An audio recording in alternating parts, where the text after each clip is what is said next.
Welcome seniors, welcome families. We have a lot of you in the house tonight. And tonight is a special night, but it's a bittersweet night. And we are a ministry that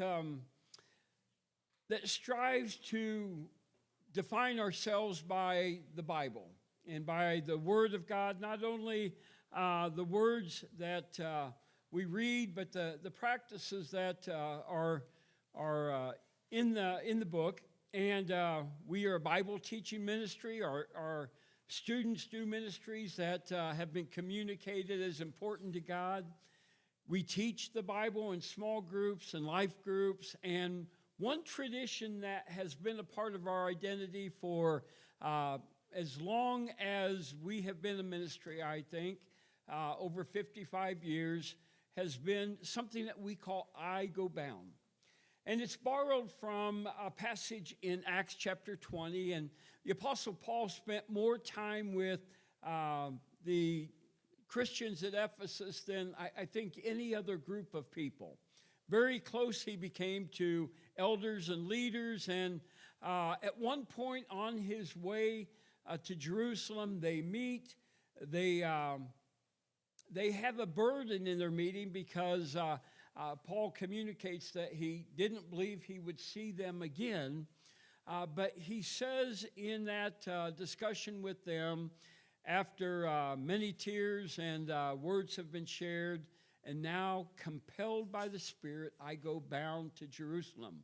And so that's where we get the idea of this service, that our seniors are going bound. They just as they came to be a part of a ministry that was on campus on purpose, they now are leaving to a purpose that will be in a city of employment or a future city of employment for some. But they are saying to us what their time here has meant and given us a peek into what is next for them. So as you listen, be prayerful for them. Not only because speaking is hard for a lot of people, but because of where they go next, they truly will need God with them as they have while they've been in college. So we are going to begin over here tonight, go across. They've been warned about how long they should speak, and if you have anything to throw, if they go long, it's fair game. So come on, Jack.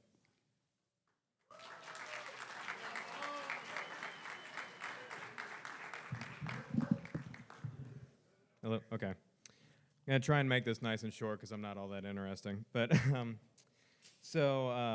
I'll try and also make sure everybody gets a nice spot that they can check off on their bingo because that's super important. How could I even begin to sum up my time at CCH? I'm really hardly a public speaker. I think that's one of them. Go ahead and check that off.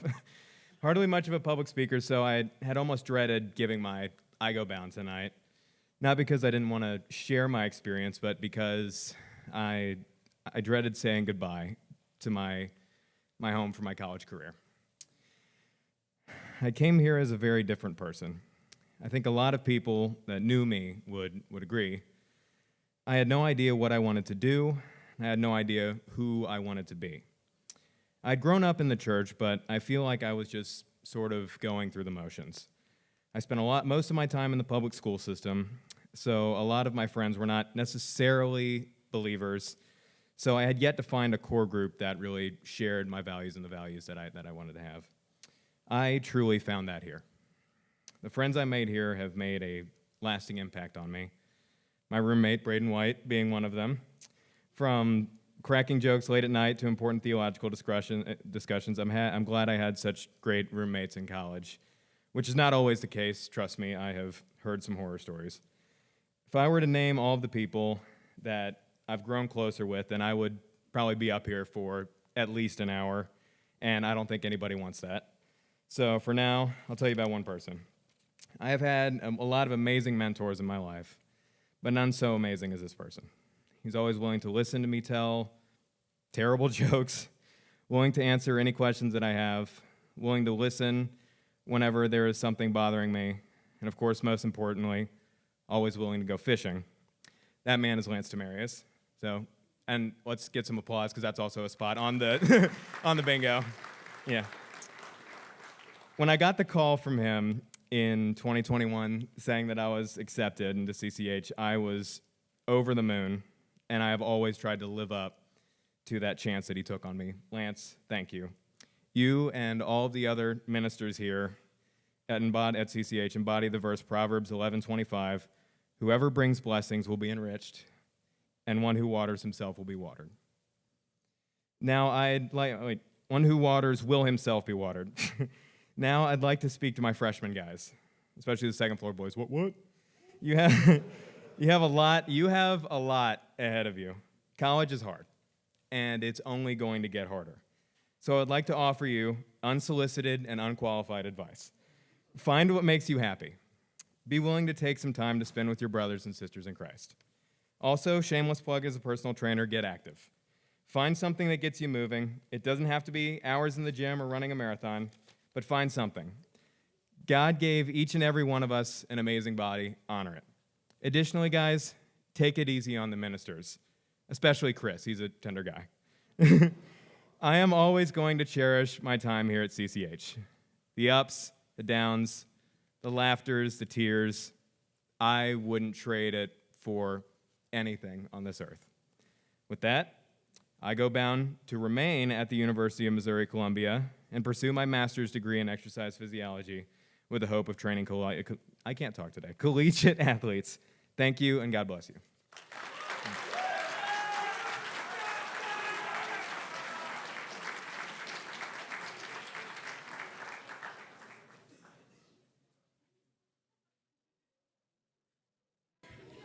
Woo!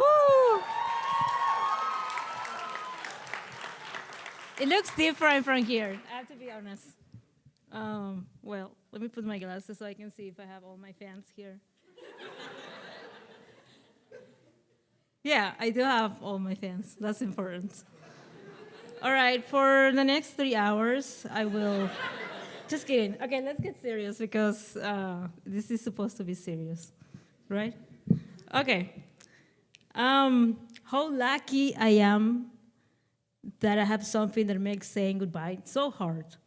I started writing this yesterday, which for me is actually early. Usually, I finish stuff just minutes before it's due. But this is different. I wanted an elevated one. This deserves more time, more heart, more of me. Because this isn't just about leaving a place, it's about saying goodbye to people who have left a permanent mark in my life. There are two things I want to share with you tonight. First, I want to recognize and honor the people who impacted me deeply. I'm listing these names alphabetically.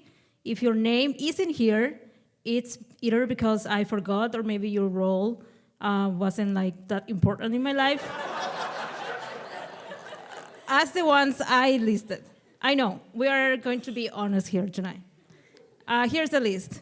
Abigail Robinson, Amanda Billow, Anderson Rogers, Eva Canales, Avery Malsberger, Brentley Hampton, Claire Hawkins, Colson Ricker, Elizabeth Rush, Ivan Miller, Grace Rossi, Hannah Martin, Hanoki, Hattie Christian, Heather Snow, Jake Vaughn, Hattie Lower, Jessica Gardner, Joseph Winterbauer, Justice and Grace Widow Tucker, Leah Hilsenberg, Lydia Whittemon, Lydia Broaddus, Luke Fine, Lydia Hayden Mayer, Maria Cunningham, Maya Maxwell, Morgan Gibson, he was my one and only roommate, Nora Pierce, and Tabitha Hauska. Some of these people have already graduated, but I really wanted to mention them because, as I mentioned in the beginning, they really impacted my life.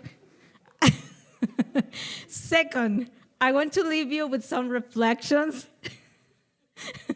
words of wisdom, stories, and maybe a confession or two. So as you might all know, I'm from Paraguay, South America. My life has been defined by firsts. The first person in my family to go to college, the first to travel abroad, the first to speak more than 3 languages. And since I've kept this a mystery for a while, yes, I'll confess how old I am. I was born in 1979. I went to France for culinary school in the 90s. And believe it or not, I was in the Olympics in Atlanta, Georgia. I did horse riding and soccer specifically. 5 years. Finishing a PhD is not a joke. If you had asked me 5 years ago if I ever go for one, I'll say, what? What a stupid idea. And yet, here I am. It's been tough. I cried, my mental health declined, I lived through psychological pain. There were days, weeks, and months without motivation, days filled with desperation and no clue how to do what I have to do. I went through very dark times, like spooky ones. I thought about things I shouldn't have thought about. But you know what? All of this made my skin thicker. Corey was talking about that last week, so you might remember his sermon. Now I just don't care anymore, or I'm emotionally strong enough to deal with the difficult things and people that come my way. So here is what I have done and learned during my time at CCH. Ask for help, be generous, see others, accept help when it's offered, be flexible. Don't see yourself as more important than others. Clean the dishes, take out the trash, even if it's not your job. Give more hugs, say hi first. Have an international friend, preferably Paraguayan. Go to the places others don't want to go. Now, I need to thank a very few special people. Linda and Dennis, my Missouri parents. They can... All right. Yes, together you might be 500 years old, but you're still working hard at CCH and setting an example for all of us. I'm beyond grateful to have been baptized by both of you. You have shown me what it means to live generously and put others first. Nai, my American mom, thank you for feeding me when I was hungry, for clothing me when I didn't have what to wear, literally, for letting me stay at your resort so many times, and for checking on me before sleeping, for making sure I was warm enough. Thanks for making snow angels with me in the snow, for driving me through bad weather and storms, for introducing me to the good stuff, like good coffee, good bread, and good butter. Thanks to you, I have an expensive taste now, which in my opinion is good after all.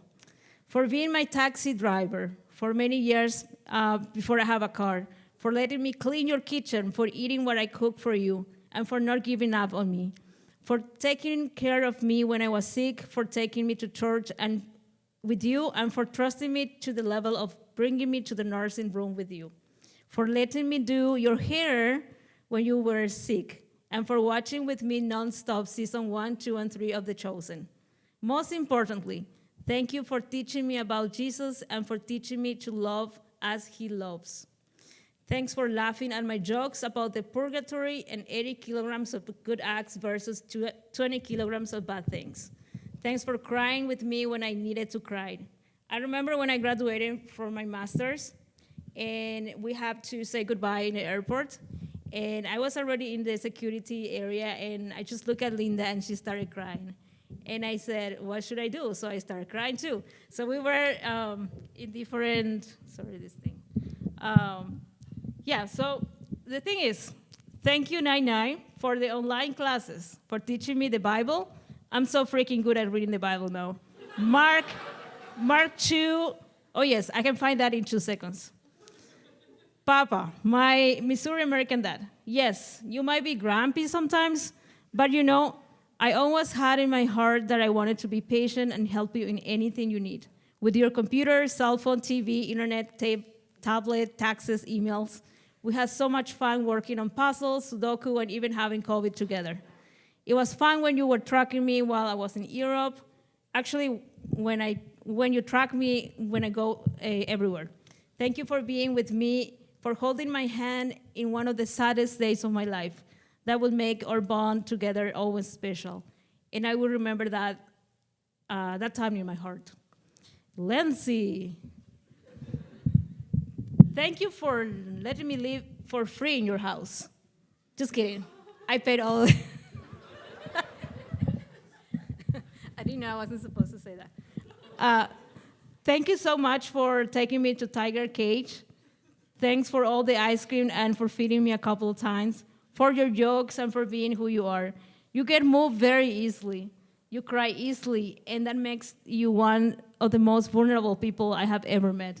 Also, I apologize publicly if I made you feel uncomfortable when I gave you a kiss in your head one time. I hope someday I can take you to Paraguay and you can eat the food of my people. David Sowers, thanks for being patient with me when I had to post invites for our international events and for always letting me be part of the international ministry.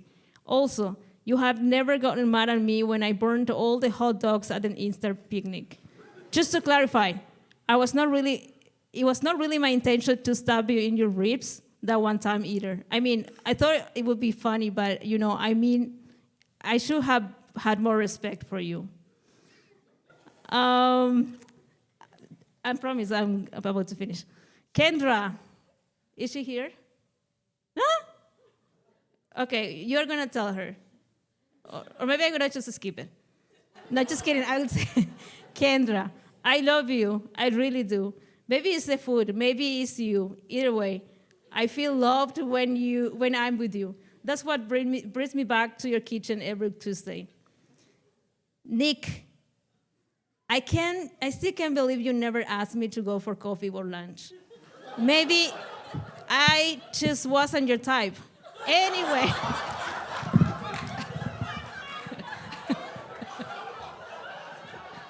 Anyway, I have to confess something. Wait. I had to confess something. I spy on people from the kitchen window. It's entertainment. It's my domain. One day, I saw someone in the parking lot, and I thought, who is that hot man?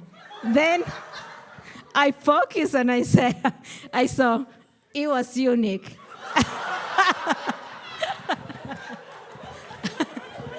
Congrats.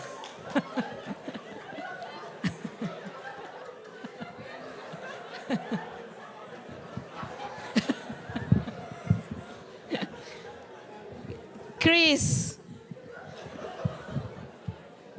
who teaches at 8 a.m. and never brings breakfast?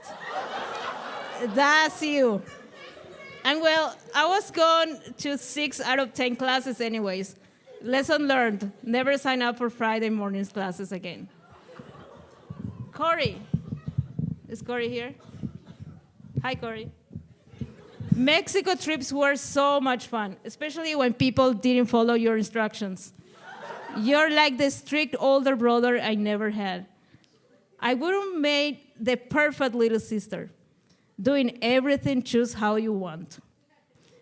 You once joked I was digging a hole because I'm the leader of the cartel. Then you got surprised after seeing me taking over the church when you were not around. Yes, I did that.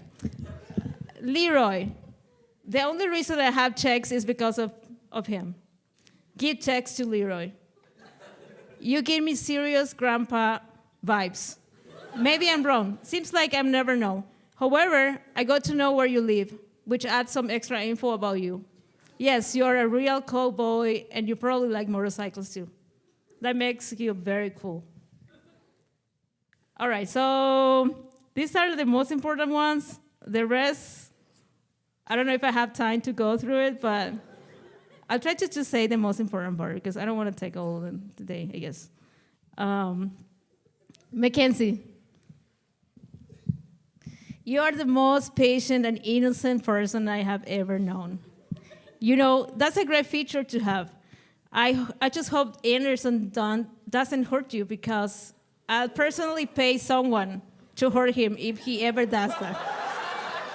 Thanks for letting me steal coffee for you at Panera and for having breakfast with me at comfortable times. Thanks for going shopping with me to get my first sleeping bag.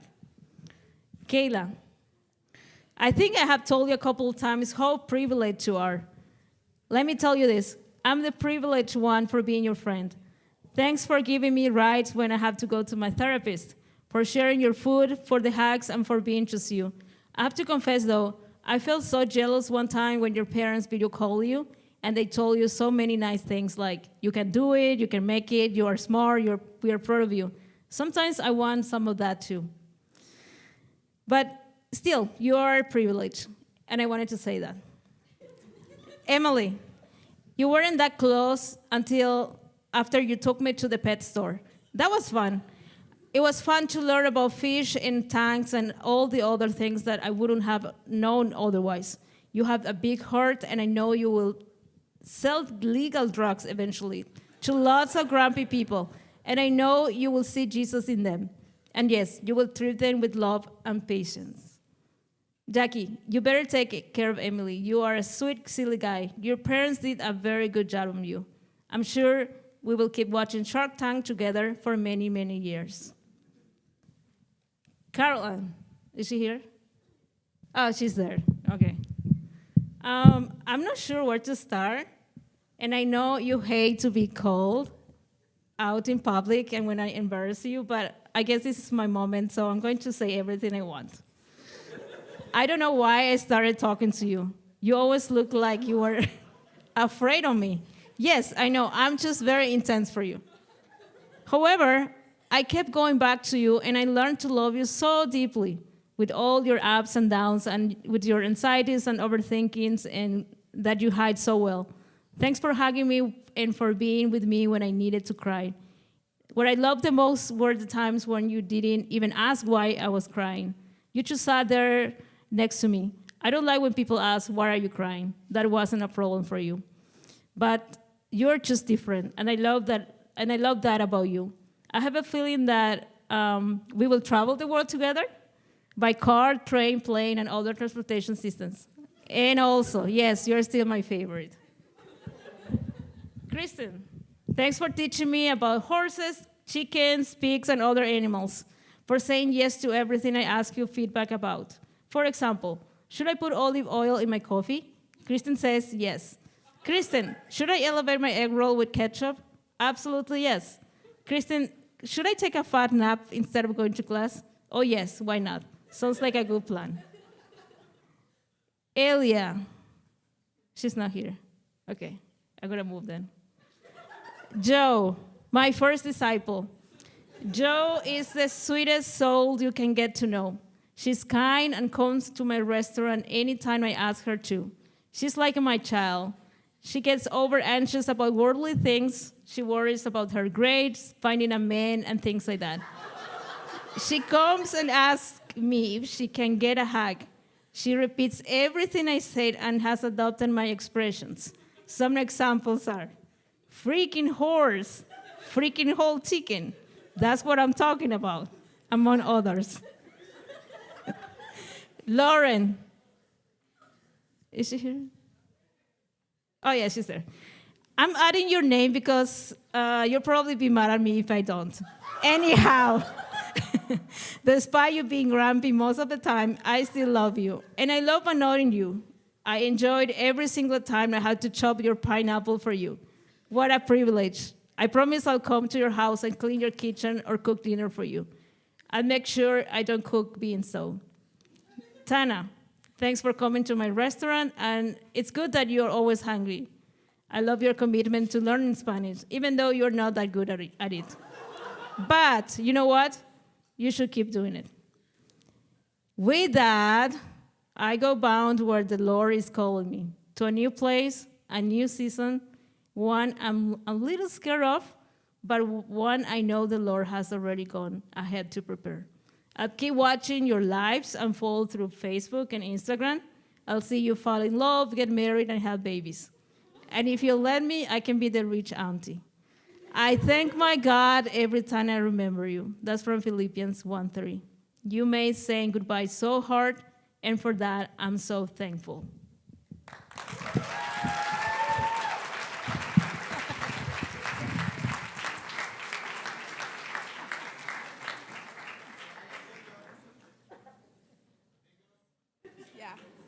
Bingo. Well, that's going to be very hard to follow, but I'm going to try my best. hello. If you don't know me, my name is Emily Wyatt. I have lived here for 4 years. I'm a second-year pharmacy student here at Mizzou, and I've been here since I started undergrad here. So I'm going to go into a bit of my past so that way you can hear where I'm going and get my advice. So I attended high school in the small town of Salisbury, Missouri. Although I enjoyed the academics and extracurricular activities, I struggled to find close friends. My class of 35 students was divided. The half that attended the public school were the rougher crowd, and the other half attended the local K-8 Catholic school to avoid them. When I transferred to Salisbury in 6th grade, I found myself, the goody-two-shoes nerd, grouped with the bad kids in the public school, and I often felt isolated due to our differing values and behaviors. The next several years were difficult, but I pushed through, praying for meaningful friendships, yet continuing to feel alone. As I entered my teenage years, I began to battle worsening mental health. 8th grade was what I thought was my lowest point, as I grappled with profound loneliness and depression. I hoped that when the Catholic school students joined us in high school, I would finally find my community, but the cliques had long been formed, and I remained on the outside. My mental health continued to suffer through several lows: a severe traumatic brain injury, isolation of quarantine, and the end of a long-term relationship. And although I reached out, I struggled to admit how deeply I needed help. As I struggled with my own mind, I began seeking God more desperately than ever before. When anxiety kept me awake at night, I turned to his word for comfort. I had accepted Christ in 1st grade, but this was the point at which my faith started to grow. I found an old Bible that my school library was getting rid of, and I started illustrating on the pages, pouring out doodles and my emotions onto the pages. The Bible became more than a storybook, but a lifeline of godly wisdom. During some of my hardest moments, I would drive around town, praying out loud, crying, and just talking to God. Even when everything inside of me felt broken, I knew he was still there, listening. The harder life got, the more my faith deepened. I realized I couldn't rely on myself anymore. I had to fully trust God. Letting go of control wasn't easy, and honestly, it's still something I have to choose to do every day. But through surrender, I found the faith that kept me going. CCH was truly an answer to many, many prayers. I found a new community of believers where I would meet some of my closest friends, including my now fiance. For the first time, I had a strong Christian community my age to walk alongside me, and I felt so incredibly blessed. On the outside, life seemed to be going well, but inside I was still struggling. Depression clouded my days so much that even making it to class felt overwhelming. Anxiety kept me awake at night, trapping me in panic attacks and endless what-ifs. I know I'm not alone in facing these battles, but at the time, I felt ashamed that I wasn't strong enough to fight off the darkness in my mind. I couldn't understand why God wouldn't just take it away. My friends walked through this with me, through the day-to-day struggles, even when I was just going through the motions. During my sophomore year, I hit my lowest point. Panic attacks became nearly a daily battle. I withdrew from my friends. My schoolwork piled up. I was barely functioning. One night after a terrible panic attack and emotionally hurting some of my closest friends, I felt dangerously close to giving up. The thought of ending it all, which had crossed my mind before, suddenly felt like the only way out. I felt like I was hurting the people around me. I couldn't see a future beyond the crushing weight of my own mind, and I longed to just go home, to be with Jesus, where the darkness could no longer follow me. That night, even though I tried to walk away and hide, my friends never left me. They stayed even when I pushed them away. They called Lance, who showed up, talked with me, and gave me the encouragement I needed to reach out for help again. Sorry.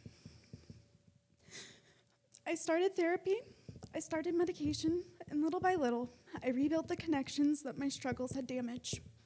Healing didn't happen overnight. It was not easy. There were still days when I felt close to breaking again. But thanks to the love and encouragement of good friends and family, I found the strength to keep going. I wanted to get better. I had hope again. Now I can honestly say I am in a much better place. There's still a moment where the bad tries to creep back and get in, but it gets better with faith, supportive community, and medical help. So I leave you with a few things today that I wish I would have known long ago. God is faithful. He hears every prayer you bring to him. Matthew 7:7-8 reminds us, "Ask and it will be given to you. Seek and you will find. Knock and it will be opened to you. For everyone who asks receives, and the one who seeks finds, and the one who knocks it will be open." Don't be afraid to pray big prayers. Bring all your needs, your hopes, and fears before God. He will answer, whether it's now or later. in the ways you expect or in ways you could have never imagined. No matter what, Psalm 33:4 still stands as a promise. For the word of the Lord is upright, and all his works are done in faithfulness. Number 2, don't be afraid to ask for help. One of my biggest regrets is waiting so long to get the help that I needed. I know many of you have faced your own battles with mental health, whether openly or silently. Take a moment to look around you. There are many people in this very room who care about you and are willing to help you. Ecclesiastes 4:12 reminds us that we are stronger together, and though a man may prevail, the one who is alone, two will withstand him. A threefold cord is not quickly broken. You are not alone. You are surrounded by people who love you, and even more by a Father who invites you into his loving arms. As Matthew 11:28 promises, "Come to me, all who are labor and heavy laden, and I will give you rest." Don't just reach out for help. Be the help for others too. Check in on your friends. Encourage those around you. As Christians, we are called to love and care for others just as God has cared for us. Galatians 6:2 reminds us, "Bear one another's burdens and so fulfill the law of Christ." And 1 Corinthians 10:24 urges us, "Let no man seek his own good, but the good of his neighbor. Shine the love of God wherever you go. You may never know who around you might desperately need it." Point number 3, taking medicine and going to therapy is okay. Too often I hear the lie that if you struggle with mental health, you don't have enough faith or you just need to pray. As a pharmacy student entering the medical field, I can assure you that mental illnesses are actual physiological conditions in which there are chemical imbalances that cause and worsen mental illness. These can be treated with medicine. Even in the Bible, we see medicine being used. 2 Kings 27 says, "Then Isaiah said, 'Make an ointment from figs.' So Hezekiah's servants spread the ointment over the boil, and Hezekiah recovered." In the same way, therapy is a valuable tool for processing life's changes, both big and small, and for helping you climb out of the darkness that mental illness can create. That being said, medicine and therapy are not replacements for God. There's part of us that only he can heal. I don't know what you did to this, Alicia. First, seek God, then seek help from professionals as he has provided. Jesus himself compared his role to that of a doctor speaking to sinners in Matthew 9:12. Now, when he heard this, he said, "It is not those who are well who need a doctor, but those who are sick."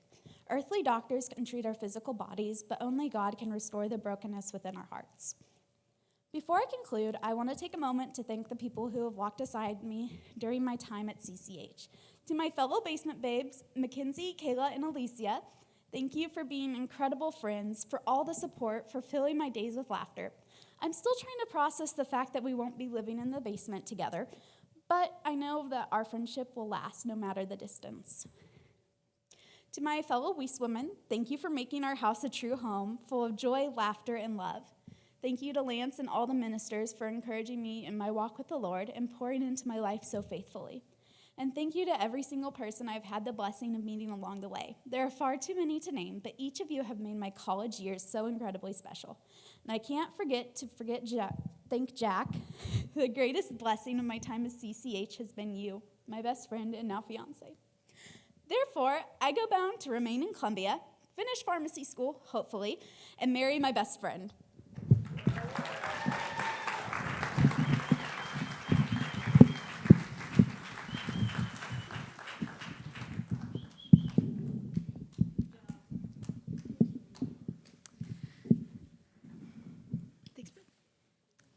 Hi, everybody.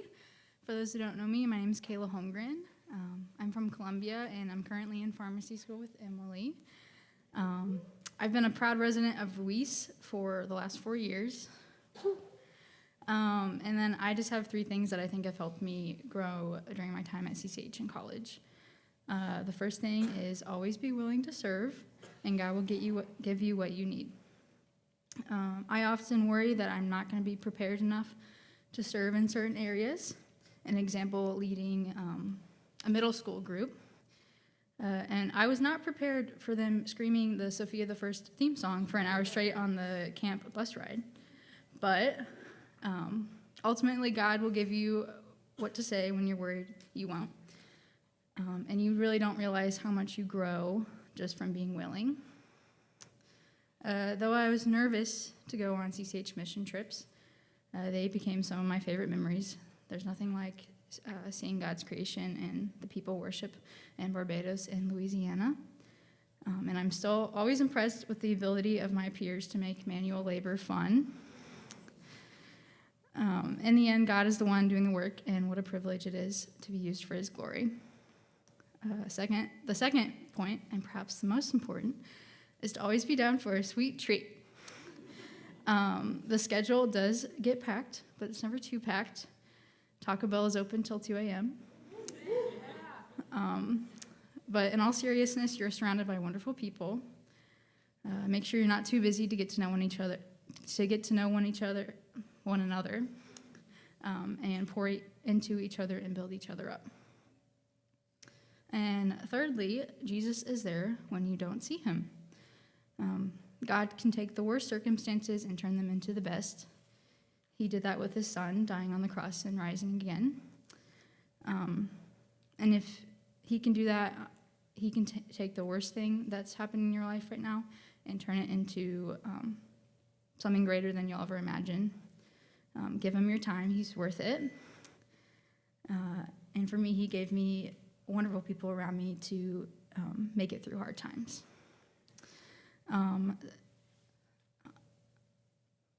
Some people I just wanted to thank, my Weiss girls, for the incredible 4 years. My basement babes, I'll never forget our late night science lessons. My friends at Ross for letting me sleep over on occasion and always brightening my day. The CCH staff for pouring into me. My aunt for inspiring me to go into healthcare. My mom for always bringing me chocolate at the right moment. My dad for doing my laundry, even though I am very capable of doing my laundry. I just want to let people know that. And my sister for sharing the love of those weighted animals from Target. They definitely help you sleep better. And I'll be forever thankful to God for allowing me to be part of this ministry. Take advantage of your time here. And with that, I go bound to hopefully graduate pharmacy school. Woo! And if you ever want to go to Taco Bell, let me know. I'll be down.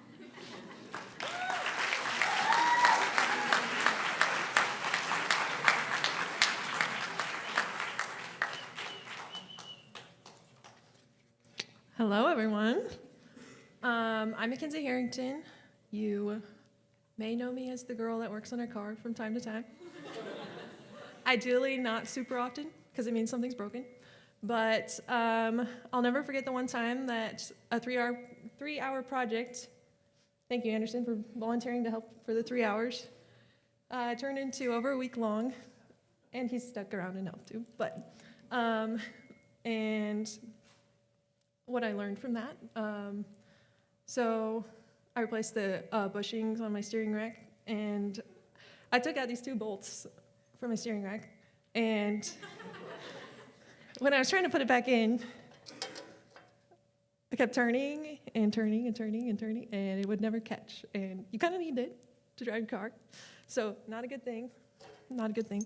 But I think other parts of the project took half the week. This probably took the other half of the week. And so it would have been very, very easy to give up, but I didn't, and I'm really glad I didn't. But it reminded me of the persistence we need in our life, because there are so many people that don't know Christ, and there's so many people that need love. And I think about the divide I feel from my friends here at CCH and the friends I have and just the people I know in class. And it's natural that our relationships here are super strong, because we're surrounded by people of strong faith, and we live together, and we spend a lot of time together. But I think about the world apart that feels like, and I'm reminded of how persistent we need to be in loving those people. So let that be a reminder of persistence. Okay. I have so much to be thankful about for CCH, so I'm just going to talk about a few of those things. You don't have to be in a recognized leadership position to be a leader. You have a lot of opportunities to be a leader here, but also you can show leadership in all of your small actions. I think about our ministers who are constantly willing to make us breakfast or come, and when we need them in the wee hours of the night, they're willing to just drive up and come and talk, and that's amazing. I think the best leaders are really good about inspiring leadership in others. So I think one way that to do this is at the beginning of each semester, you have all of these freshmen and new people coming in, and you have the opportunity to set the culture of your house. So from those very first actions, very first encounters, you have a really good opportunity to pour into those people and let them know, hey, it's really nice to live here. And that's just something small. And then in college, some of us will be really busy. Actually, most of us will be very busy. Maybe you're lucky and maybe not as busy. But what we do have freedom over is how we spend our time. We have so much freedom of each minute how we spend it. And I think the temptation is to want to fill up that schedule and use the most efficient use of time. But I want to encourage you to leave a margin, because there's very often when someone needs help, and you might not have the time to have that conversation with them or help them in whatever way they need. I like to go to class. I know exactly how long it takes to walk to class, and I like to leave right when I need to.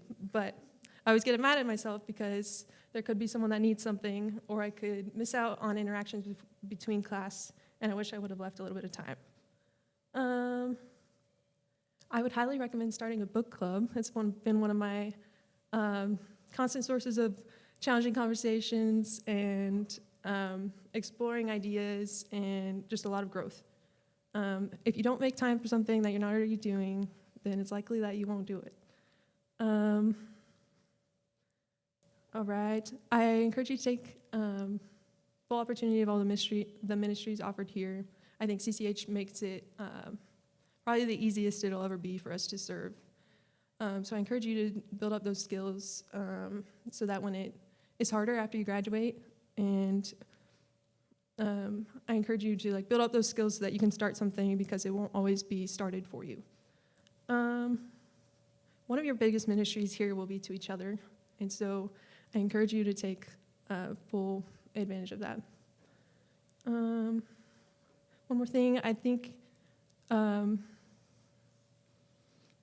so a lot of us will choose a church here to go to, and a lot of us will also be choosing a church to go to after college. I want to encourage you to not look at it as what can serve you the best, or what church will give to you the best, but what place that you can serve the best. And one way that I've seen that in college is I feel like I have so many good peers here, so I didn't feel like I necessarily had to go to a church where I had a lot of people my age. And so I'd encourage you to find a church that you can plug into that has kind of a multi-generational, and there's a lot of great churches to choose from that. One story, I used to go with Lisa to the widows' houses, and we'd visit with them. And I remember Marlene, and she was probably my favorite to visit because, well, honestly, we could tell the biggest difference when we went and visited her. She would tell us that she was really lonely, and she would perk up that when we got there. And you could tell she was really excited for us to come and talk to her. And she usually had jobs for us to do at her house to help her. And one day, one of my worst fears came true, and we knocked on the door, and we found out that she had passed away. And I remember driving back to CCH, and we saw Lance first. And Lance told me, well, you loved on her until the end.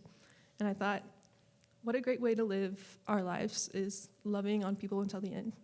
So I encourage you to do that. And with that, I go bound to graduate in December with degrees in architectural studies and music.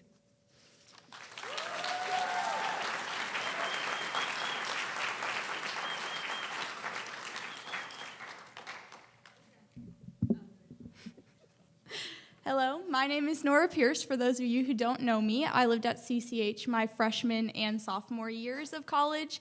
I moved out my junior year, but even though I moved out, I made it a point to try to stay as involved as possible in this community. For my I Go Bound, I want you to build a puzzle with me. Now, not an actual puzzle, but a metaphorical one. The goal with our puzzle is going to be the same goal as every puzzle, which is to complete it and to complete it accurately. Before we start building the puzzle, let's make sure we're on the same page. The puzzle is going to be made up of several thousand pieces. Putting this puzzle together is going to take a lot of time, a lot of work, and a lot of patience. With a puzzle this big, it's very easy to get discouraged and want to give up. Very rarely have I put a puzzle together in one sitting. I usually work on it sporadically, leave and come back later, or I just get bored and I never finish it. But when I give up, I never get to see the finished product, nor do I feel accomplished. No satisfaction is gained by giving up and not completing things. The same can be said for life. It can often feel easier to give up when we get discouraged or feel impatient. But if that's the mentality that we approach life with, we end up with nothing but a ton of half-finished things. When you put in time and patience, you will see the fruits of your labor. When starting to put the puzzle pieces together, it's often easy to get extremely focused on a specific part, like focusing on building all the border pieces, maybe starting to work on the sky or gathering all the green pieces together. There's nothing wrong with focusing on these parts. I mean, at the end of the day, progress is being made. However, it's important to always keep in mind the bigger picture. As a reminder of how these sections connect together for the end goal. In life, it's very easy to focus on our own lives and let them absorb us. In college, we become buried in our routines and stress with constant assignments, projects, obligations, social gatherings, work, and many other things. However, when focusing on all these things that do move us forward in life, it is important to remember the bigger picture. Our work is not for ourselves, but for the Lord. We can work hard, and we should work hard, but always with the thought of how this work can be used to glorify God. If you lose sight of the bigger picture, there's a chance you can end up lost, not sure how to move forward, or even end up with a completely incorrect picture from what's shown on the box. And so, in whatever you do, throw yourself at it, but don't forget the bigger picture. It's also important to recognize that when putting a puzzle together, you can't pick and choose what pieces you want to use. There's no extra pieces in this box. Every single piece is necessary for the completion of the puzzle. Each and every one of us is necessary to carry out God's plan. He has given us each a job, a purpose, and the gifts to achieve it.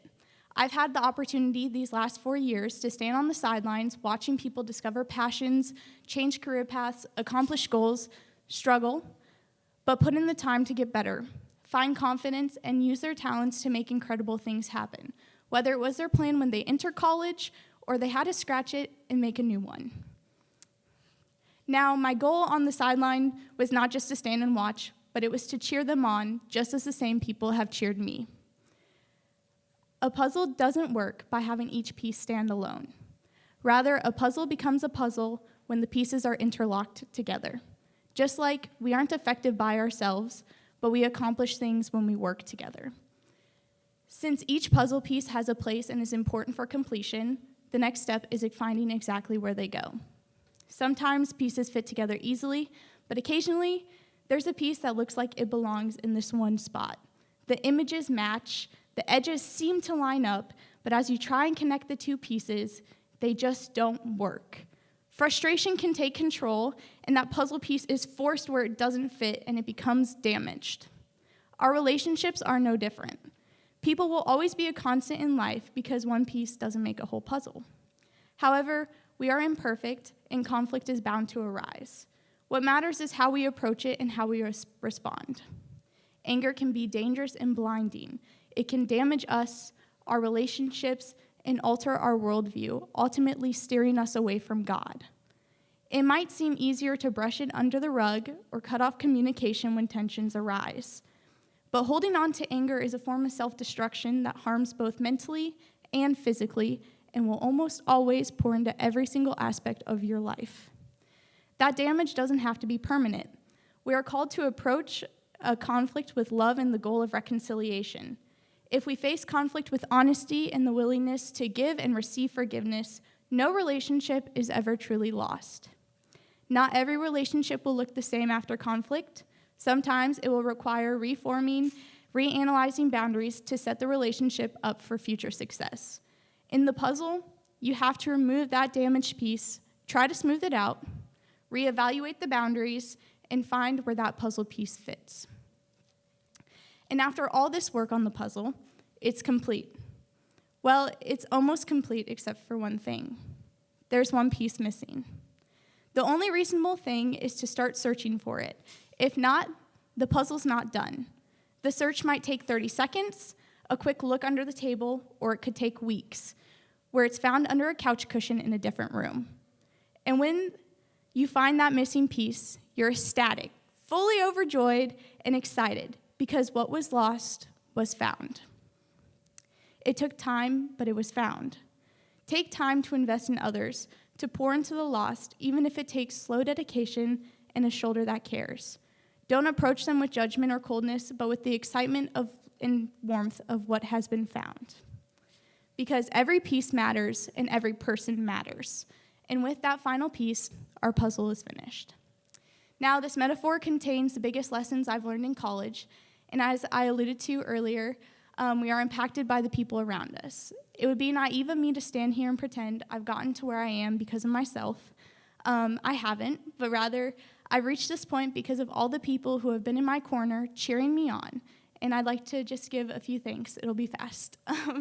I'd like to thank Weiss for always welcoming me home, whether I live there or not. Thank you for everyone who has laughed with me, encouraged me in my dreams, even if it's driving to New York and back in a weekend so I can see the fall colors. Thank you for the campfire coffee shared, because that's where life's problems are solved, and for everyone who has pushed me to think past what I already know, and for my family for giving me constant love and support.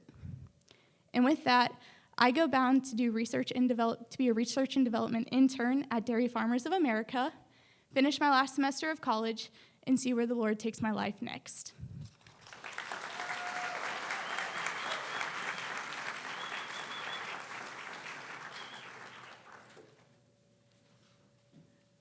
Everybody's already leaving. Okay.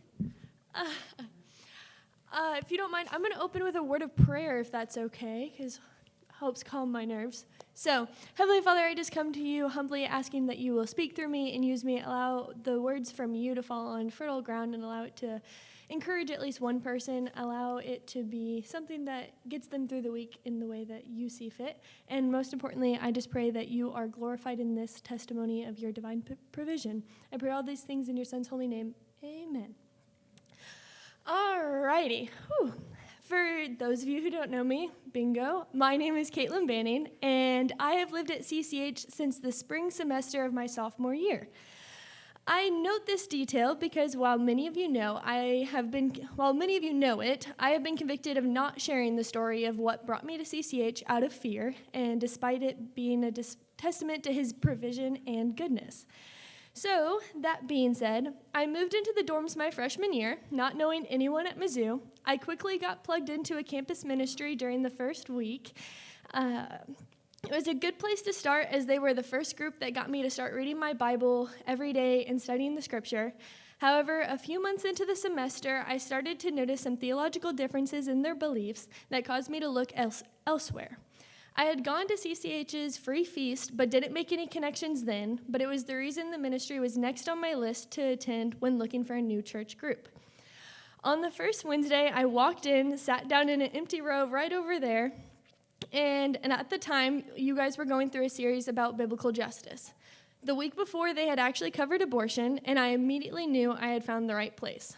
However, despite my now outgoing personality, I did not talk to anyone at all, and so I spent the rest of my freshman year and first semester of my sophomore year sitting by myself in that same row and quickly leaving as soon as we were done. However, this was God's laying of the foundation, because the last month of my sophomore year, fall semester, as president of the pro-life group on campus, I had organized a rather bold display that gathered a lot of attention. We set up over 1,000 flags in Traditions Plaza and hosted an abortion survivor to speak. As you would imagine, many people on campus were not very happy about this. Because of that, I proceeded to receive personal and hateful messages from students and even individuals in the area. They went as far as death threats, acknowledging where I lived and calling my personal number, which led to the dean of students telling me I needed to find a new place to live. didn't expect to get emotional. As you would imagine, I did not have easy access to another place to live, so I took a wild chance. I called an older lady I had met in Jefferson City the previous year at a fundraiser for a pregnancy resource center. Crying as I told her the situation, she graciously gave me a key to her house and allowed me to stay with her for the time being. This was obviously not a long-term solution, as I was left avoiding my classes, dreading the drive back and forth, and going to campus was submitting myself to being shoulder checked on the sidewalks or left waiting for MUPD to walk me to and from my car. I had told myself that I would just finish the semester and transfer elsewhere. I had no idea how I was going to convince my parents of this, since I had not told them any of this was going on because I did not want them to worry or tell me I had to quit the pro-life club. But praise God, he had a plan. On the worst night where I had reached my breaking point, it was a Wednesday, and I had admitted to myself how much I needed to go to the well. So I drove to campus and sat by myself like usual, but I don't know if Emily Crow is here or if she remembers this. But I don't know if she saw that noticed that I had been crying or what, but she came up to me and asked how I was doing. And I didn't lie, and I even showed her a few of the messages I had received that day when she had asked. And ironically, that was the first night of I Go Bounds, and I remember being so upset that it wasn't a sermon because I had come solely for the encouragement of a sermon, and I was like, okay, this is what's going to come. And I quite literally, as soon as we got done with worship, walked right out those doors. Ironic. Luckily, this did not get me blacklisted from CCH because during this time of many emails back and forth with Mizzou administration, lawyers, and law enforcement, someone had reached out to Lance, asking if he had a place I could stay. And despite all odds, he had a girl, Anna Pridemore, who was willing to give up her bed so that I could stay in her room. It is only by God's grace that he allowed me to attend the well for all that time leading up to this, that I would feel somewhat comfortable staying in a house with a ton of girls that I had no idea of, let alone sleep 2 feet apart from one.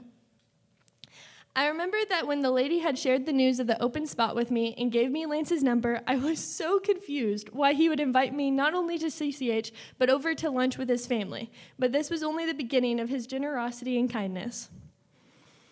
Fast forward, I survived living in Bilbro and finals week and left Columbia as soon as possible.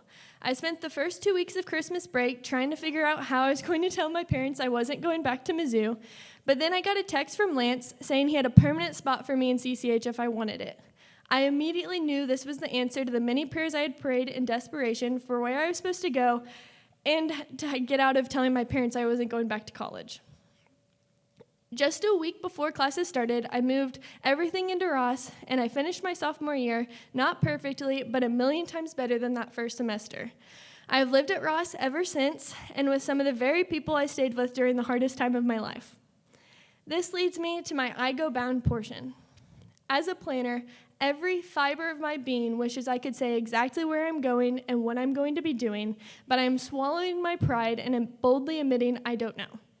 I had a plan I thought was perfect, working for the company I already know in a town I already love, but God has been teaching me so much patience and growing my faith in ways I could have never imagined.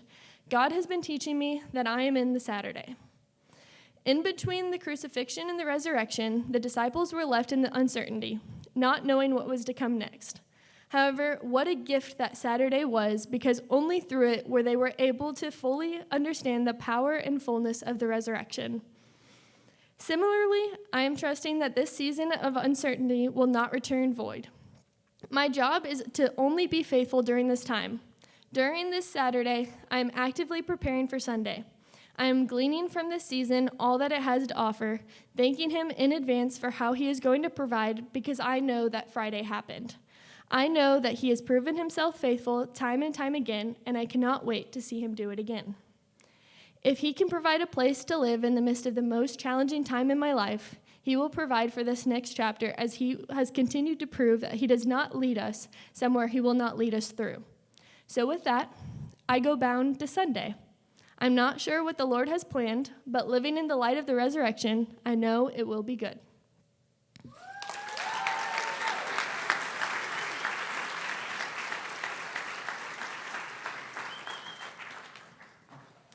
Hi, so for those of you who don't know me, my name is Ella Criswell, and I am beyond blessed to be here tonight, and I've been blessed to be a part of such a wonderful Christ-loving family of brothers and sisters. I know that's a bingo.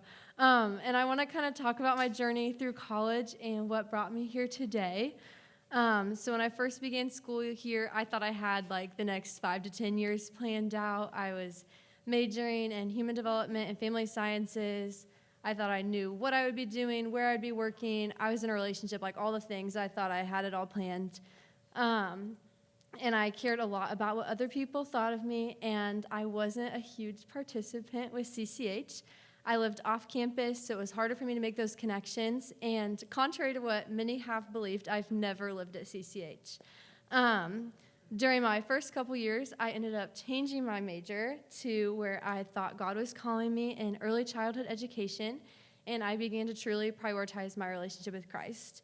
Throughout the first couple years of school, I went to the occasional CCH event here and there, and I had a friend, Amanda, from back home who went with me to these events, and I'm so thankful that she got me connected to a life group the spring semester of my sophomore year through CCH. And so the summer after that life group, my friend was going on an out-of-state internship, which meant that if I wanted to go to summer CCH events, I was going alone, and that thought terrified me. And while I wanted to go, I was worried that I wouldn't make any connections, and I would be super awkward, but I made myself go. And I told myself that I could leave at any time, and I never had to come to another event. But when I got to the first summer I immediately found Abigail, who had been in my life group that semester, and little did I know she would soon become one of my best friends, through that well. And Hattie was also there, who I'd met only, I think, one time before that, but the way she welcomed me in with open arms showed me the true love of a sister in Christ.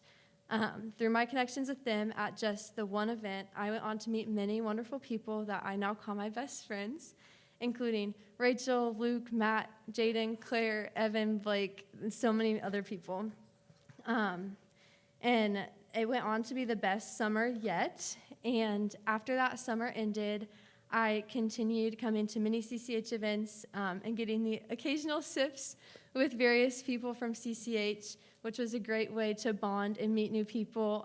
Thank you, Lance. And that semester, I felt led to go on the Barbados mission trip, which I had been interested in since freshman year, but I'd never got the nerve to actually go. And I was terrified. I had never been out of the country. I'd never traveled without my family. I'd never flown. So you can imagine how nervous I was. And Lance was an amazing help in reassuring me that everything was going to be okay, that I was meant to go on this trip. He answered me and my parents millions of questions, and he even offered to let my parents call him and answer any question that they might have to reassure us that everything would be okay. And when we got to Barbados, after like 24 hours of traveling, no sleep, minimal food, and hardly any walking around, I was feeling horrible and homesick, and I was regretting ever coming on the trip. However, when we stepped into church that Sunday morning, I immediately felt God's presence and peace envelop me, and I felt reassured in being there, and I felt safe. And I just felt him telling me that he had me where he wanted me to be, and it made me realize that most of the time we have to go out of our comfort zone in order to see God work in the most miraculous ways. And we don't have to have everything planned out because God is going to lead us there day by day. And this year I got the opportunity to go back to Barbados and see all of the wonderful works God is doing around our world. And all of these things have led me to where I am today, and I want to share some of those things I learned along the way. So push yourself and go out of your comfort zone, because that is where God does his best work. If I didn't go out of my comfort zone, I wouldn't be standing here right now, and I would never have the family I have now through CCH, and I would have never gotten to see how God works in each and every single one of our lives, all in different ways. We don't have to have the answers to everything or have the next year's planned out. Instead, we need to take the leap and trust in all that God has in store for us. As John 16:33 states, "In me you may have peace. In the world you will have tribulation, but take heart, I have overcome the world." We don't have to fear what's outside of our comfort zone or what will happen tomorrow, because God has it all under control and he will take care of us and lead us where he needs us. Finally, I'd like to give a huge thanks to my family for all of their encouragement and love and support, and to all of my wonderful friends and all of the CCH ministers. You all have impacted me in many ways, and I will forever be grateful for that. And there are so many things I could say, but I'll just keep it short. It's been an honor working alongside such wonderful people who have a passionate, loving heart serving others for God's kingdom. And I will forever be grateful for the impact you've had on my life and for the example you have set for what it looks like to selflessly serve Christ and others. You've always encouraged me in everything I do, and I know that even once I graduate, I can still find you all for advice. And with that, I go bound to teach kindergarten next year at Southern Boone in Ashland.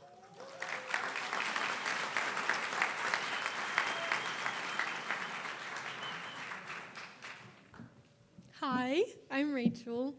I've been very fortunate to have gotten to live at CCH for all 4 of my years. I've also been blessed to grow up in a Christian household and have a wonderful Christ-like built-in mentor, which is my mom.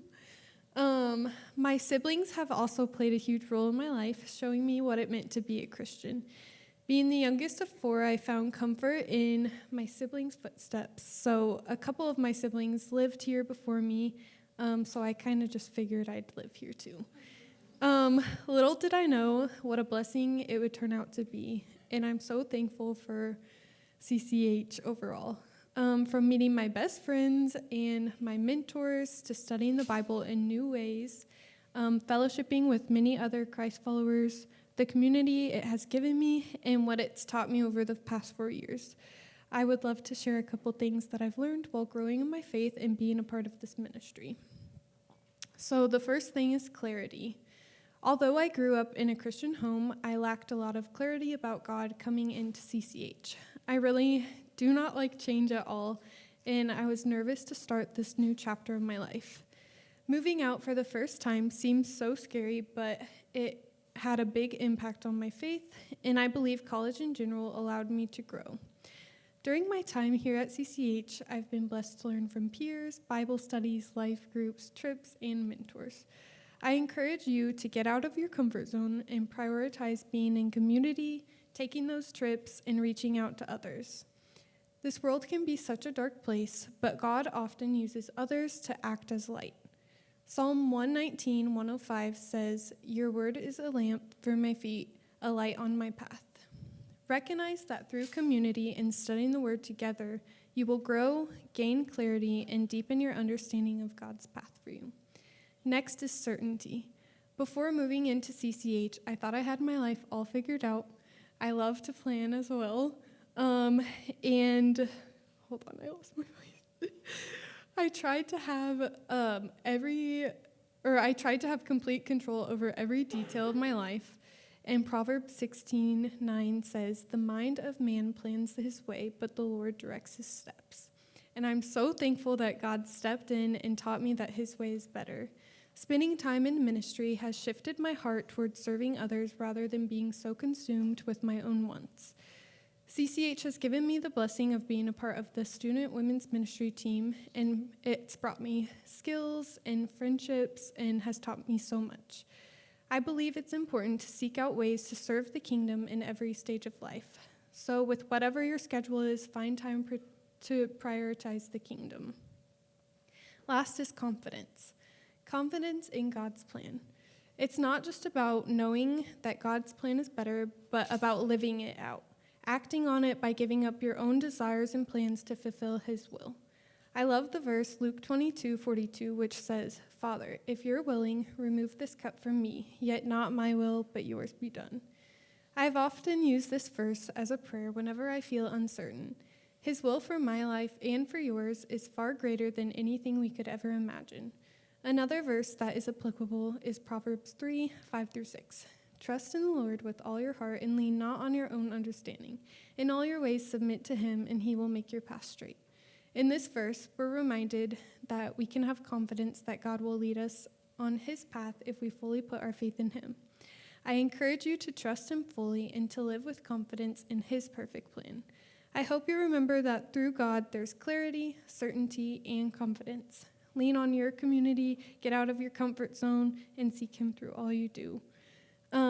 With this being said, I go bound to get my license in cosmetology and hopefully begin my own wedding business. And I just wanted to say that I love everybody.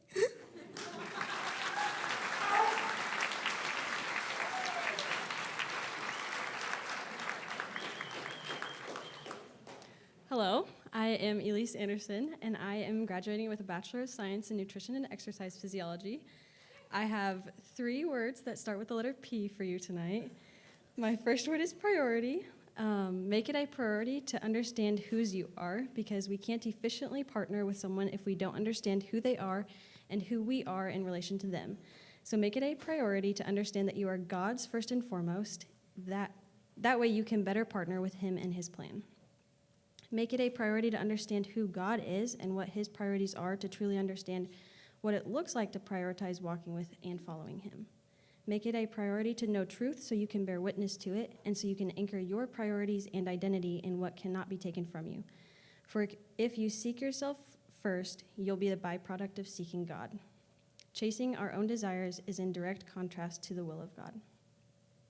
Matthew 6:21, Jesus states, "For where your treasure is, there your heart will be also." And in Matthew 6:33, he says, "But seek first the kingdom of God and his righteousness, and all these things will be added to you."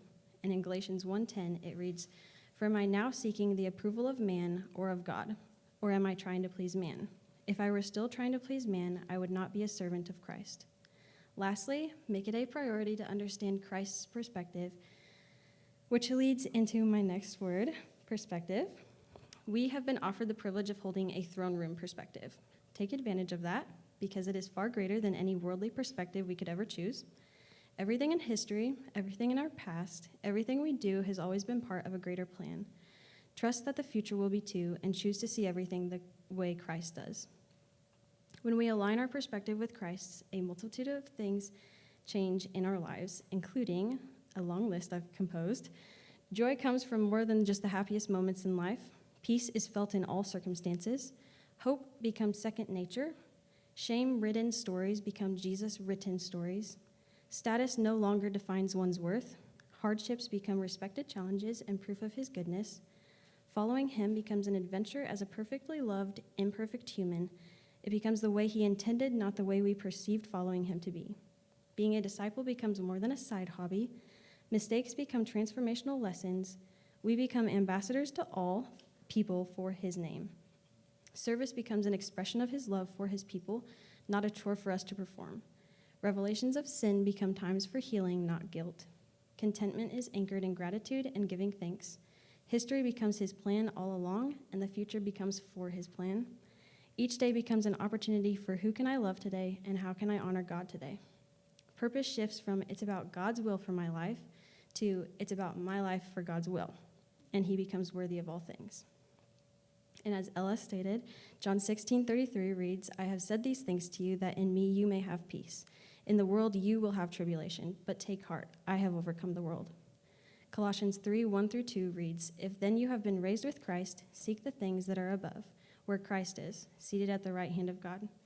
Set your minds on things that are above, not on things that are on earth." My last word is poultry. Don't be a chicken to share the good news that's been shared with you, because we didn't deserve it either. That good news is intended for everyone, so include everyone in it. What good is it besides selfish ambition to fill yourself up without pouring into others and sharing it? If we genuinely believe that he is worthy, then we should be demonstrating that to him and to others in our actions, in our thoughts, and in our words. I have a couple key points and some questions to ask yourself. The 3 words, priority, perspective, and poultry. To whom or what am I surrendering? In what ways do I need to sing his song instead of mine? And what am I willing to do for the one that died for me? So to conclude, I go bound to chiropractic school in the fall, though I don't know where, and to continue using my passions and talents to share of his goodness.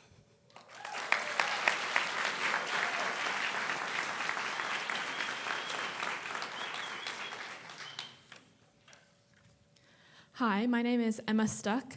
I'm graduating with degrees in mathematics and music with a piano concentration. And I'm a bit odd around here in that I'm living at CCH right now, but this is my first semester living there. And I'm so glad to be able to live in this amazing community and that I've been able to be involved in various parts of CCH over the last couple years. It really has been a wonderful part of my time as an undergrad. I'm so grateful for all the people that I met and all the friends that I have now because of this. There were some times, though, as I was getting involved with CCH but not able to live here yet, that I felt a little weird because I was the only person or only the only person in a life group or something who didn't live at CCH. And I did make great friends and people invited me in, but I wanted to say, for those of you who are fortunate to live at CCH, don't forget the people who don't for whatever reason. Invite them in as much as you can. And don't be afraid to get involved in other things. I know it's super busy, and the community here is genuinely so amazing. But don't forget that we're called to be a light to the world, and we can't do that if we stay within our comfortable circles. So, in some ways, I feel like I am an entirely different person from the me that graduated high school. I know that others have said that as well. But I think there are two big ways that God has reached down and changed me through college, and that's kind of what I want to talk about. So there's a lot I could say about my freshman year of college especially, and all the things that I learned from it. And right now, I will just summarize and say it was hard.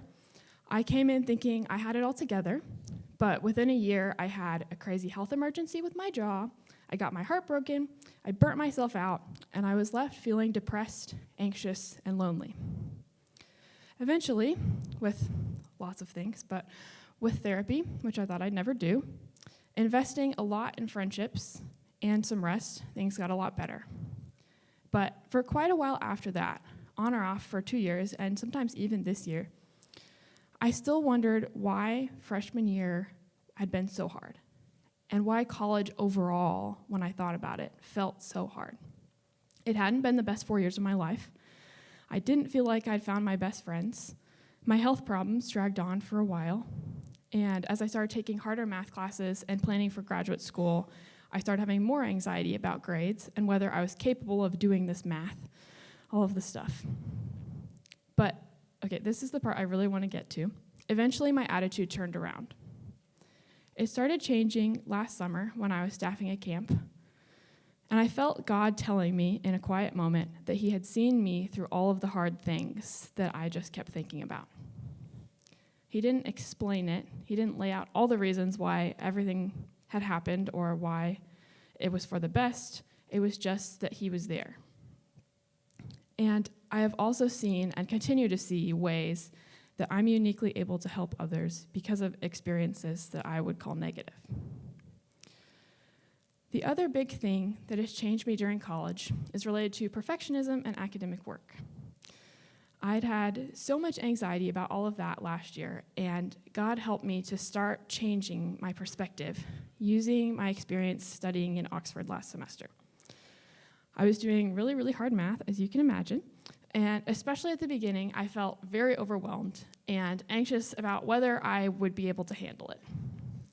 But at church in Oxford, I had a small group, and whenever I would talk about being stressed about my work, my small group leaders always reminded me to do my work as if I was doing it for God, not to try to please professors or prove myself or be the best. So I started trying to do that. I started, as I did that, to be able to let go of results and put the things that really mattered first. God used my experience and those people and started turning my thinking around in a big way, in exactly the way that I knew that I needed. It's usually really hard for me to put God before academic achievement, but since that experience of trying to do my best for God and then letting the rest go, I feel like my priorities have changed for the better. So here's what I've learned. For the perfectionists, it's really okay to get a B or multiple. Do your work as if you're doing it for God, and remember your identity in Him can't be shaken by things as insignificant as grades, degrees, jobs, or careers. Second, college can be really hard, and life can be really hard. If that's you, it's okay, and you're not the only one. And God will use this and will use you. but don't hold on to the negative things. Yes, process them and get help with them, but don't stew. Look for the good, and you will find it. In the fall, I will be starting my PhD in math at the University of Illinois, Chicago, and eventually I want to be a math professor. So I go bound to Chicago to do some really hard math and seek first the kingdom of God.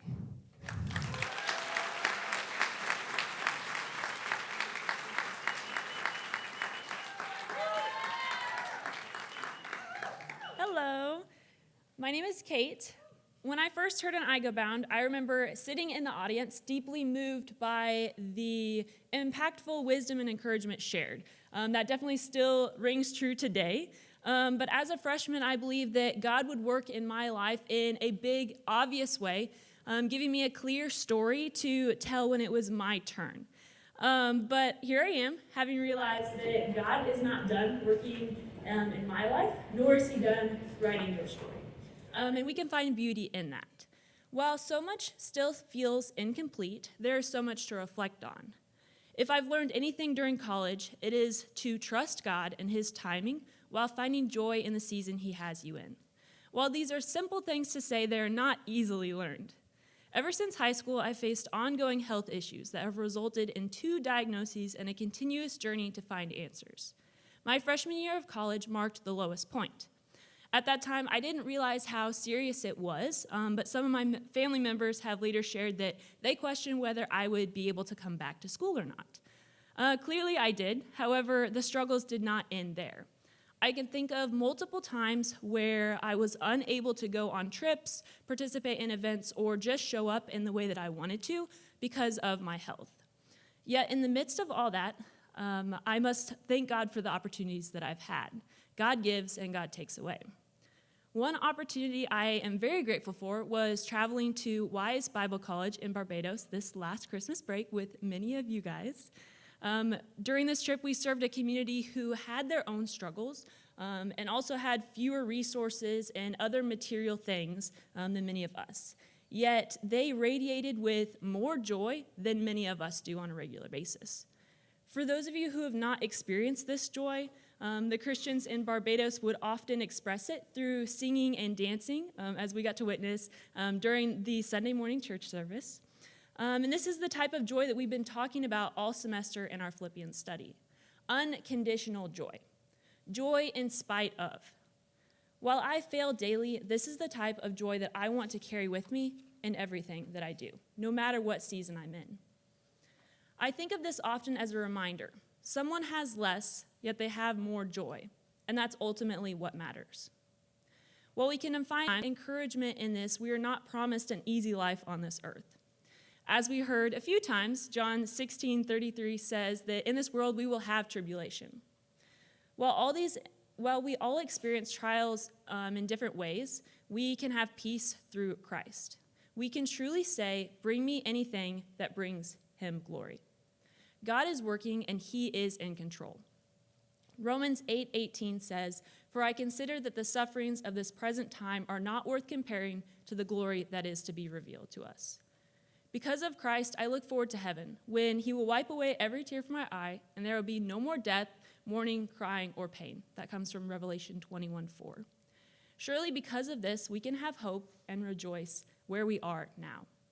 So, to those of you who haven't yet reached this moment, keep your eyes open for how God is working in your life, and make sure that you're living in a way that gives him the opportunity to, even if it doesn't align with the plans you have created for your life. He is faithful and he is working. With that, I go bound to work for Osborne Bar Paramore as a content technology intern while taking summer classes and officially graduating with a degree in agriculture education, communication, and leadership in August. Thank you.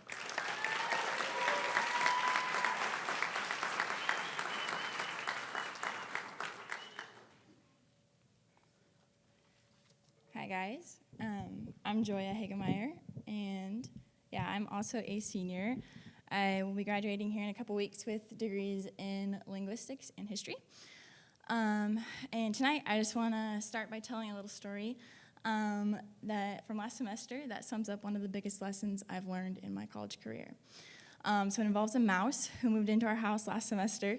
which, as you can imagine, caused a great deal of unease in a house of about 20 girls. Obviously, traps were set. Everything was done to ensure that this mouse had no reason to stay. It was the sticky kind of trap, so I'm pretty sure it caught much more humans than mice. But eventually the traps did their job, and the mouse was caught. And I was the lucky one to discover him one random morning on my way to make a cup of coffee in the kitchen. I was not super pleased with this discovery. I just really wanted my coffee. And I was like, great, what do I do with a mouse? He's still alive. And I wasn't the only one that thought this. People slowly started trickling into the kitchen, where minor chaos ensued when they realized that the mouse was still alive and had free to part too and was moving around the kitchen. There was much debate about what to do. People were on their way to work and were like, I'm going to be late, but we can't just leave this mouse. He's going to escape. So finally, my roommate bravely disposed of the mouse, and that was the end of that. But only later did I think about this, that throughout the whole time, we never once stopped to think about the mouse. I mean, so hang on.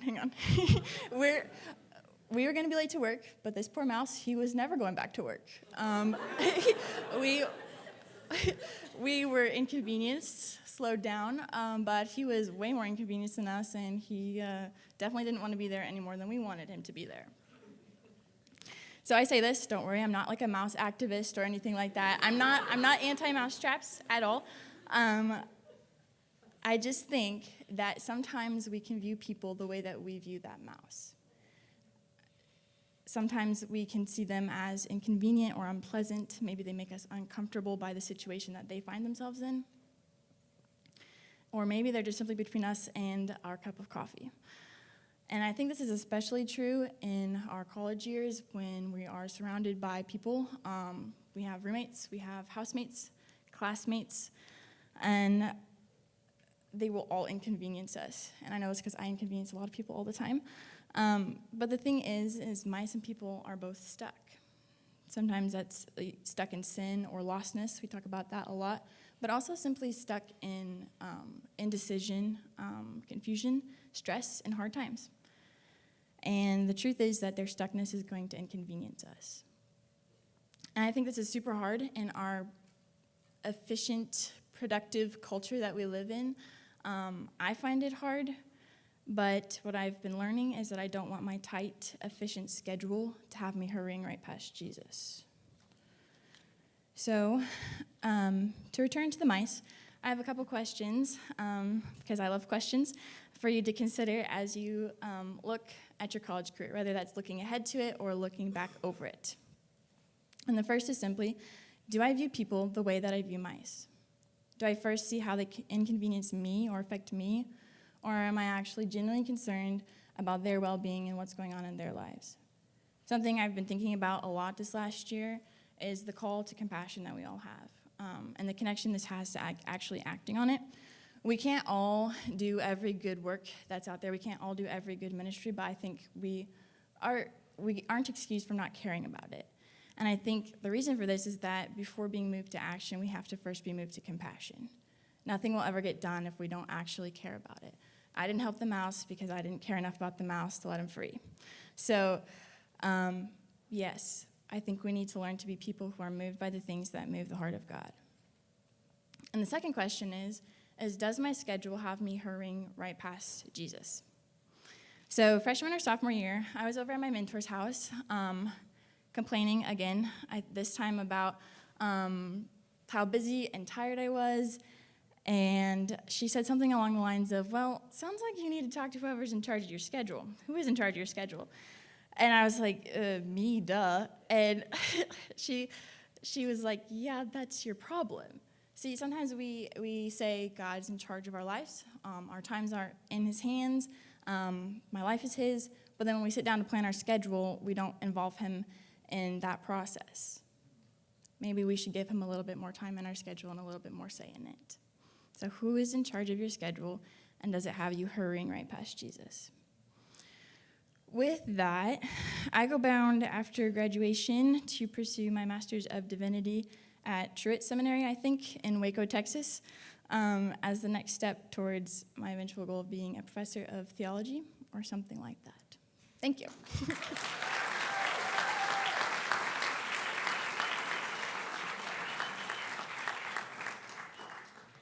Joya asked me what I was going to be sharing about my I Go Bound yesterday, and I told her, and I wasn't kidding. No, I was. I'm just messing. I just want to talk about expectations for a second, guys. I don't have very much to say, but my expectations coming into CCH was that I was going to gain a really good group of friends. I was going to have a lot of community here. It was going to be a great growing time in my life. Me walking with the Lord, all those things are incredibly true. I have amazing friends, so many wonderful people to thank, but ultimately, my expectations were so wrong because my expectations were about me. CCH was about me. What am I going to gain from CCH? And the Lord has radically changed my perspective. I came to a crossroads at a couple different points in college where one question kept coming to my mind. Is he worthy? Like, is he actually worthy of me giving up a night of sleep to spend time in prayer with him? Is he actually worthy of me fasting and giving up a meal? Is he worthy of me sacrificing time studying for a test I might not get as good a grade on for me to spend time with my international friend? Is he worthy of those things? Like, let alone getting on a Boeing 747 and flying halfway across the world. He's worthy of that, sure, but is he worthy of these small things? I had to ask myself a lot of really hard questions. And so my expectations changed, kind of like Elise was saying earlier. She hit it pretty well on the head. It is not about him changing my life. Though that happens, it is about changing my life for his will. I've been taking perspectives. A couple of you guys have. It's been a wonderful class. But one of the things that I have learned from perspectives is this quote by William Carey that has really stuck with me. It says, "Expect great things from God and attempt great things for God." And so that has just kind of been my expectation shift, is I want to expect great things from God. And that is my heart for you guys. That's the only thing I really want to share with you, is that this is not radical living. Expecting great things from God and attempting great things for God because of how worthy he is, this is not radical living. It is simply giving back to Jesus the life he has already paid for with his own. That is the only thing we can do. It is not radical living, guys. So my prayers for CCH in general, I have two things. I hope that CCH is not the highlight of your walk with the Lord. I hope that all these wonderful things that we're hearing, that these are things that you guys are able to look back on, you guys who are graduating, and you guys who will be standing up here in a couple of years, that you are not looking back on CCH like, man, that was such an amazing time walking with the Lord. That is not the highlight, but that is something that you can springboard from on and be like, wow, remember college? Remember how in love I thought I was with the Lord? Look at where I am now. I love him so much more now than I did in college, and I didn't even know that was possible. That is my hope and my prayer for you guys, that CCH is transformational, but it's not the end, that you're able to continue walking in these relationships, and that you just get to know the Lord so much deeper, that your intimacy with him grows, and that you learn a wonderful foundation here for that for the rest of your life. And then this is just the starting point. This is just where it starts. So I have a scripture, and then I will be done. It says from 1 Kings 8, "Let these words of mine, which I have pleaded before the Lord, be near to the Lord our God day and night, and may he maintain the cause of his servant and the cause of his people Israel, as each day requires, that all the peoples of the earth may know that the Lord is God, there is no other. Let your heart therefore be wholly true to the Lord our God, walking in his statutes and keeping his commandments, as at this day." That is my heart for CCH, guys. That is my prayer for all of us, is that we would be wholly walking in his commandments and his ways. So with that, I go bound to Mizzou's grad school for speech pathology.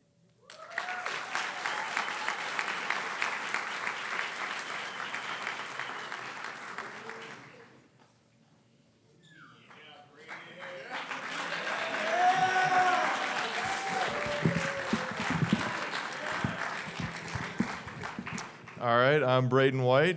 This is my 8th semester at CCH, so I guess that means I like it or something. All right, I was born at a young age, and somehow I knew I wanted to be a dentist, and that meant trying really hard in school and getting straight A's. I was not a great student in high school, so this didn't go so well out of the gate because my expectations were poorly judged. So how many of you have seen Breaking Bad?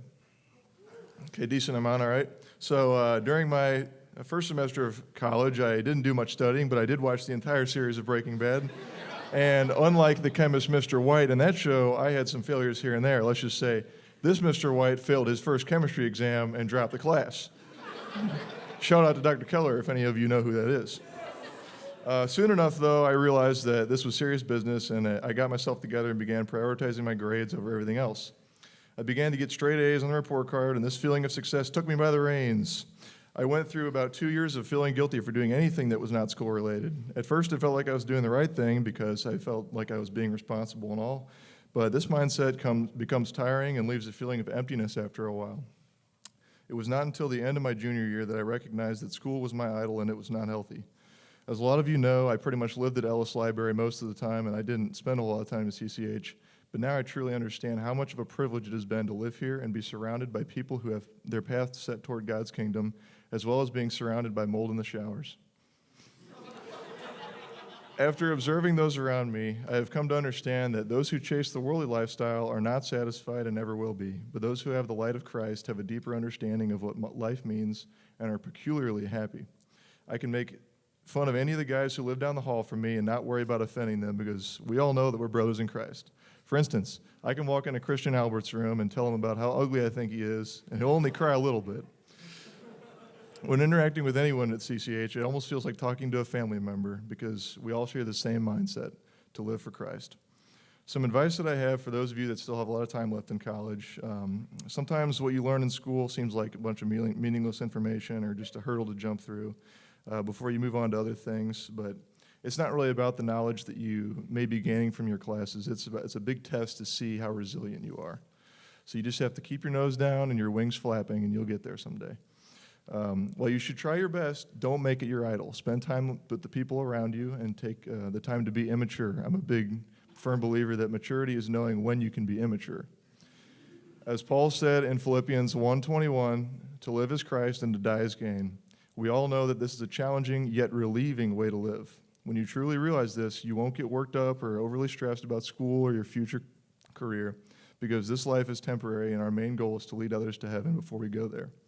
So before I finish, I want to give a special thanks to all the CCH staff members. I'll miss all of you and being able to go and talk to you as a mentor. I've made a lot of memories with all of you, and they'll stick with me forever. So with that, I go bound to UMKC School of Dentistry in Kansas City. I guess I was not that dumb and I made it in somehow, where I will enter the 17th grade and spend 4 years putting my hands in people's mouths and eventually merge my dream job with the goal of my faith. Thank you.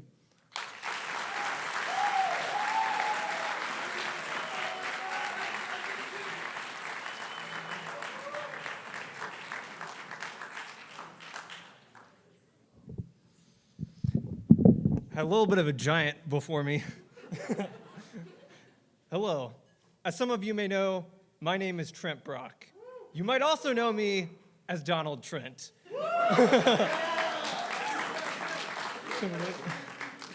Or you might also know me as the guy who talks to Mormons or the guy who swept second floor. Regardless of how you know me, I want to provide you with some wisdom tonight that I have learned over these past 4 years. Before I do, I must first tell you how I came to be involved with CCH. The story of how I came to be involved with CCH is interesting, to say the least. Throughout high school, I was honestly not in a good state mentally. I was very lonely, and I didn't have many friends. I went to church with my family and prayed some, but I did not build a relationship with God like I should have. When it came time to graduate from high school, I was excited about going to Mizzou and starting over. Unfortunately, I did not choose Mizzou based on scholarship offers or academic opportunities. I chose Mizzou primarily because of its party culture. I thought if I embraced the party culture, it would cure my loneliness. When move-in week came, it proved to be difficult for me. I was worried about making friends because I did not want to be lonely for the rest of my time in college. On move-in day, I met some CCH people who gave me a card inviting me to the free feast. I initially did not plan to go because I only wanted to do things that were going to bring me into the party culture. However, I ran into a friend from high school, and we both decided to go to the feast. At the free feast, I fortunately met a guy named Caleb Ridings, who ran a group called the Washington Society. After talking to him, he invited me to join the group. And from there, I attended meetings and met many other CCH people who were a part of the society. Over time, I received invites to CCH events from the people I met in the society. I kept accepting these invites until I became fully involved with CCH. My story now brings me to the first lesson that I want to share with you. This lesson is that to find what we desire, we must turn to Christ, not the things of this world. I did not realize it at the time, but as I became more involved with CCH, I was turning to Christ. I know it seems obvious, but not so much at the time. But anyways, simultaneously, my involvement helped me to overcome my loneliness problems as I built a community here. Furthermore, turning to Christ has brought me a peace that transcends not just my loneliness problems, but my daily problems too. If I had embraced partying, I would have maybe made some friends. However, I would not have found the peace that I have because I would not have turned to Christ and his glory. The next lesson I learned is the importance of discovering why you believe. It's not good for one to be a Christian simply because that is how they were raised. As such, one needs to do research and have reason so they can articulate why they believe. I ran into this problem during college because I realized that I did not fully know why I believed in Jesus. Furthermore, I was approached by some Mormon missionaries. This was early on before I got really into it. And I could not articulate why I disagreed with them, but I knew I did. So consequently, I've devoted a great deal of time to researching Christianity and why I believe the things I do. I recommend you all do the same. It is also so important to not stop at just reading the Bible because there's a wealth of information that comes from prominent apologists, philosophers, and early church writings like the Didache and the letters of the early church fathers, which include Clement, Polycarp, Ignatius, and Irenaeus. So if you have a chance, I highly recommend you read any of those just to kind of further your knowledge. Anyways, the last lesson I learned is that our emotions don't define us. As I finish up college, I often feel anxious, and it is easy to get caught up in these feelings. However, I find comfort when I think back to the Gospel of Luke and how Jesus, who was fully God, felt anxious as he waited in the Garden of Gethsemane for him to be taken away. Through this, I have realized that sometimes in life, we have to keep pushing through, and we cannot let our emotions define us because our relationship with Christ defines us. As a result, in difficult circumstances, we just have to push through and trust in God. With that, this concludes the advice I have to offer. You have free will. Take my advice or do not take it. Unless you're a Calvinist, then only take the advice you're predestined to take, which is everything. And with that, I go bound to Mizzou Law, where I will receive my Juris Doctor degree and hopefully go on to become a constitutional lawyer.